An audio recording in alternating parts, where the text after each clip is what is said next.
Hi everyone, my name is Karen and I'm the Associate Counselor here at Plexuss. Welcome to the workshop on the Scholarship Checklist. In this workshop, I will guide you through the different things you will need and different things that you can do in order to get ready to apply for scholarships. And with that said, let's go ahead and get started. Let's start off with the definition of what is a scholarship. A scholarship is free money from private and non-profit organizations, sometimes based on academic merit, talent, or a particular area of study. By academic merit, I mean that some scholarships may require you to have a minimum GPA. A talent, such as, for example, maybe they require you to have some experience in playing some instrument, or a particular area of study. That is, maybe it is a scholarship specific for students who want to major in business, for example. Let's start off with a checklist of different things that you can do to look for scholarships. Now, I'm not going to go over everything on this list. You are free to go at your own pace. You are free to pause this video in order for you to look at this list more closely. But just to give you some more information about some of these points, for example, the first point, you can look or you can ask your high school academic counselor if they know of any scholarships. Of course, they also went to college and they have degrees, so they may have some experience in looking for scholarships. You can also ask organizations related to your field of interest. The point before that is local organizations, so you may want to start with local organizations that are related to your field of interest. That way, in that case, there will be less people that would be applying to that scholarship. Let's move on to university scholarship websites. On the university scholarship website, since it's specific to that university, it will only be tailored towards those students who will be attending that university. And finally, the last point, you can also, the most popular way, which is looking for scholarships, is through the internet, of course. And some websites that you can use are fastweb.com, scholarships.com, and unigo.com. Now let's move on to a checklist of things you can do before you apply for scholarship. First, we have identify your interests. That is, you should make a list of different things that you're interested in to see if maybe some scholarships are tailored toward those interests. Let's move on to the next point, which is identify your intended academic major. If you are undecided, that is completely fine. The next thing we have is identify your intended major. If you're undecided or you don't know what career you want to go into, that is completely fine. There are a lot of other scholarships for people who are undecided as well. But more specifically, if you do know your intended major, then you should look for scholarships for students interested in going into that major. The next point we have is identify the colleges you are interested in. In that way, you can search those university websites, the university scholarship websites, to see if they have any scholarships available. The next thing we have is make a list of your extracurricular activities. I say that because maybe you are involved in an extracurricular organization, and maybe that organization may offer some scholarships to their students. There is a possibility. Next thing is make a list of any received awards/honors. You want to keep track of any awards/honors you have received because some scholarships may require you to possibly have a minimum 3.0 GPA, etc. The next thing we have is build a portfolio. On student portfolios, they highlight students' projects and they highlight student skills that they have shown. So you can go ahead and build a portfolio so you can submit it to any scholarship websites.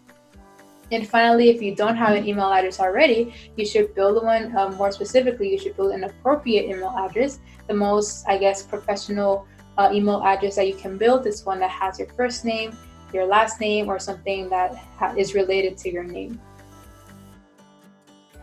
All right, let's move on to a checklist of information that you will need when you apply for scholarships. You will need your school information. Scholarships will require you to submit what high school you go to. Not all scholarships will require you to do that, but some scholarships will. Some scholarships will require you to submit letters of recommendation. That could be 1, 2, or 3, or maybe even more, who knows, but that depends on the scholarship, of course. So you should reach out to those teachers who know you very well academically, who can provide you with a letter of recommendation. You will need your academic information, such as your GPA, your test scores, etc. Personal information, for example, your social security number, your driver's license number, birthday, etc. Some scholarships will require you to submit a resume as well. A resume is one that highlights your experiences and highlights your skills and tells the scholarship website or the scholarship application what you want to go into in the future. You will need your parents/guardian income in order for financial need purposes, and some scholarships will require you to have some specific financial need.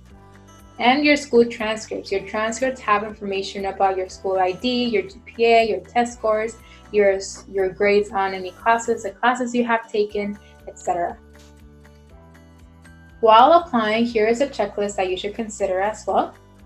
First, read the application requirements. Every scholarship is going to have different application requirements. Some things that you might encounter are the minimum GPA requirement, a talent, recommended financial need in order to apply, etc. Apply to the ones with the earliest deadline first, because those are the ones that you will hear of the fastest, and because the deadline is coming up really fast, then you should consider those ones first. Follow the how to apply instructions. This is recommended because you want to make sure you're applying the right way. You will need to write a scholarship essay if applicable, because not every scholarship will require you to submit an essay. Have someone proofread your application in order for you to have a second set of eyes, in order for them to see if the information you provided is accurate and correct. And finally, submit that scholarship application. After you apply, here is another checklist. Organize your scholarships. A lot of websites have a tool where you can organize your scholarships in a way where you can say, I will apply, I have applied, or I have received a scholarship, etc. If not, you can also make your own tool, for example, an Excel sheet, where you can have a list of all the scholarships you have applied to or will apply to. Next, make a list of the scholarships and the deadlines. As I mentioned before, a great way is to build an Excel sheet, or maybe some websites do have a tool to organize all of the scholarships. But if not, you can just make an Excel sheet and have all the deadlines right there. Keep an eye out for any relevant emails. You want to keep an eye for all the emails that are relevant to all of the scholarships you applied to, because maybe one of the emails will just pass by and you probably got a scholarship, but you never know. So that is why you have to check your email very often. Follow up after a month or two. This is important because you want to make sure that the scholarship isn't forgetting about you and that you are still being considered for the scholarship. Focus on other scholarship applications in the meantime. You don't want to stop applying for scholarships. And finally, maintain your academic success.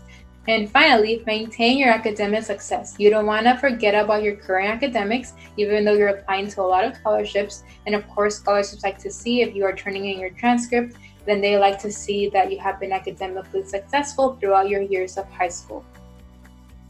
All right, we have reached the end of this workshop. Thank you everybody for sticking around.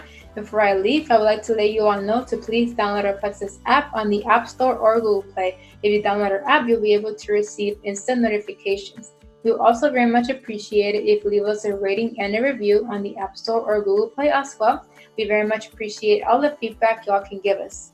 Chat with my counselor if you have any questions regarding this video, or if you would like to reach out about your journey to higher education. We're always happy to help in answering all of those questions as well. And finally, check out our Plexuss YouTube page for more college readiness workshops. Our Plexuss YouTube page is called Plexuss Social Media. Thank you everybody again, and I will see you all in the next workshop. Bye.